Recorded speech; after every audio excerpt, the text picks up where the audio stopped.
Hi everyone, I'm Isabel from SKCIG2, and today I'll be reviewing a book written by the amazing master of comedy and adventure stories, David Walliams. Now, for those of you who may not know who he is, here are 3 interesting facts about him that you might not know.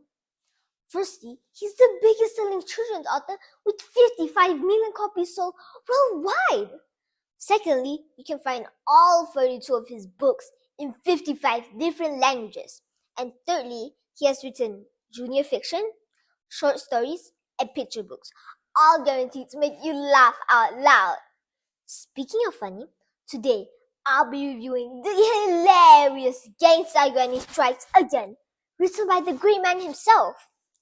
This 368-page children's book belonged to adventure, family and friends, funny, and mystery genre.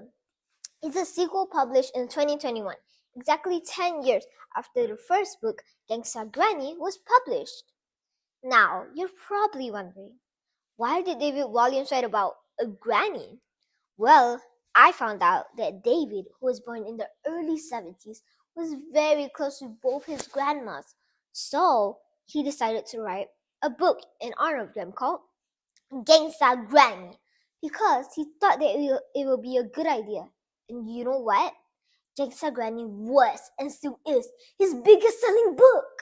So he decided to write a second book called Gangsta Granny Strikes Again, because he thought that it would be a fun idea to write about what Ben was up to after his granny's passing. So let's find out. The story picks up exactly a year after Ben's grandma passed away from cancer, and he still really misses her. I mean, she was his partner in crime, literally. But then something strange happens. All of these priceless treasures go missing in the dead of night, and all of the clues points to the black cat. But that can be true. Granny was the black cat, and now she's gone, isn't she? Ben was determined to find out. So, he teamed up with his friend, Raj, the news agent. Together, they searched the entire town, went on a wild goose chase, and even sneaked into unexpected places. Their investigation led to the discovery of clues of Granny's return, or at least someone trying to be just like her. Along the way, Ben met some new and quirky characters, including a new neighbor who knew a little bit too much about Granny. Oh, and also, there was a talent show coming up, and Ben thinks that the thief is using it as a cover for all of their crimes. As Ben digs deeper, he starts to realize that the thief isn't just stealing things, they're also leaving messages that seem to be meant for him. The messages reminded him of Granny's lessons about adventure, family, and being true to yourself. He begins to wonder if Granny is somehow still involved, even from the beyond. The climax of the story happens during the talent show. Ben and Raj finally uncovers the identity of the thief, and it turns out to be someone Ben knows, someone who was deeply affected by Granny's stories and wanted to keep her spirit alive. The thief wasn't stealing for greed, but to create adventures and to keep Granny's memory going. In the end, Ben realizes that even though Granny is gone, her legacy lives on in the memories and lessons she left behind. He finally understands that he can keep her spirit alive by continuing to be adventurous and kind. The book ends with Ben feeling a sense of closure and a renewed appreciation for the time he spent with his granny and for the importance of family and memories. Wasn't that a lovely story? I definitely teared up a little at the end. Anyways, if you haven't read this masterpiece, here are 3 reasons why you should. Firstly, it's hilarious. David Walliams sure knows how to make you laugh. This book is filled with silly jokes and crazy situations that will make you crack a rib laughing.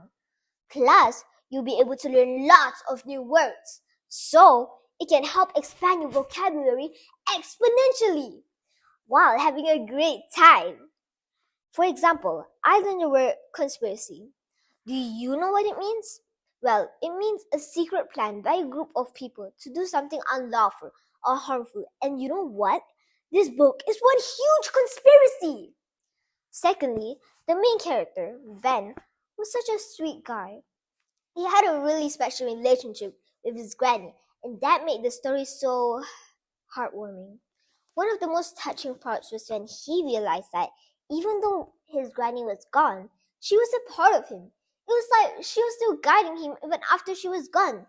That part made me feel really connected to the story because I love my own grandma too. It taught me that people we love stay in our hearts forever, even after they're gone. I think anyone who has lost someone special in their life will really like this part of the book. Thirdly, the book has a strong underlying message for all of us to be strong in the face of adversity.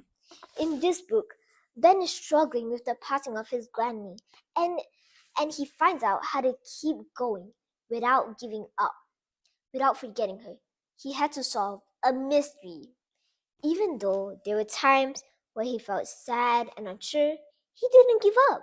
That showed how strong he was, and it taught me to be the same. That no matter how hard things get, to never give up.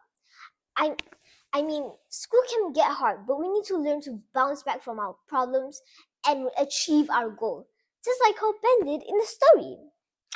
So, to sum it up, if you're looking for a book that's packed with humor, emotion, and thrilling adventures, I highly recommend Gangsta Granny Strikes Again.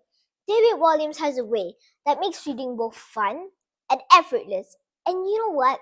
That's not even the best part.